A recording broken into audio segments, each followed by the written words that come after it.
Mr. President. Senator from Iowa. Mr. President, the Violence Against Women Act turned 25 years old this year. And as many of us are aware, this law provides desperately needed resources to tackle domestic and sexual abuse in our communities. And folks, it needs to be reauthorized. I wasn't in the Senate the last time this bill was passed. That was in 2013. And I wanted to be part of the process of getting the bill done this time around. As a woman, as a survivor, and as someone who volunteered at a women's shelter in college, I understand just how awful violence against women can be in terms of physical and mental well-being, in terms of self-image, in terms of our families, and in terms of the security of the whole of society. For months, the ranking member of the Senate Judiciary Committee and I worked to develop a bipartisan proposal that I really thought we could get across the finish line. Because, folks, as that old Schoolhouse Rock video would say, without passing the House, the Senate, and getting a signature from the President, all you have is a bill, just a bill, not a law. And no survivors are helped by a bill. But here we are today after months of work and mountains of effort that went into working toward a bipartisan bill. And at some point, someone pressed the big red button of partisan politics, and the Democrats refused to work together any longer, walking away from the real progress that we had made.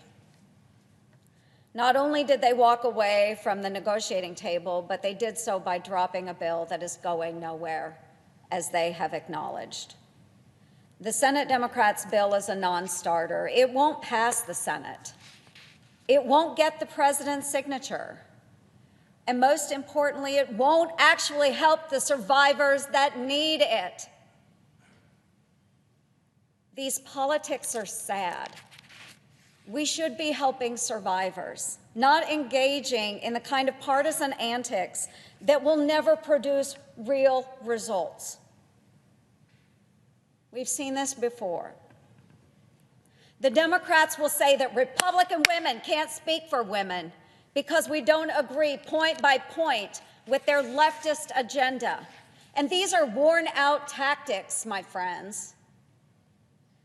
However, despite the minority's decision to walk away and put politics ahead of survivors, I'm leading our effort to continue getting a bill done that focuses on providing the resources and support survivors across the country need for women and children in urban and rural areas like mine. My goal has always been to empower survivors, to punish abusers, and enhance the overall purpose behind this very important law. That's why this week I plan to put forward a bill that puts survivors first. We have included a number of issues Senate Democrats failed to address. For example, and this should be so simple, folks, we are holistically addressing female genital mutilation. We tripled the amount of funding that is available for education and sexual assault prevention. We also focus more on enhancing the penalties for abusers. And as a matter of fact, one of the most objectionable and unacceptable items in the Senate Democrat bill is that they allow accused abusers to go outside of the justice system and negotiate directly with their victim,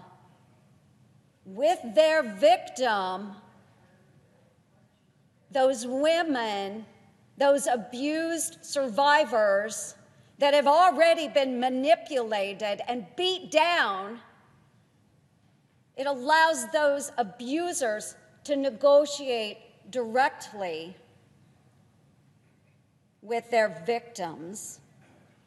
That is, of course, as long as the victim consents, as if an abusive relationship ever involved consent. Outside of the justice system, folks. Outside of the justice system. Folks, it's unimaginable that we would allow or fund such an abusive system or abusive situation and allow abusers to escape justice. I think abusers should face justice, and I'm not sure why our Senate Democrat colleagues don't agree. Mr. President, coming from a rural area of our country, I made sure we prioritized rural resources in our bill. We're offering increased funding for housing assistance so that women and children can be safe from their abusers.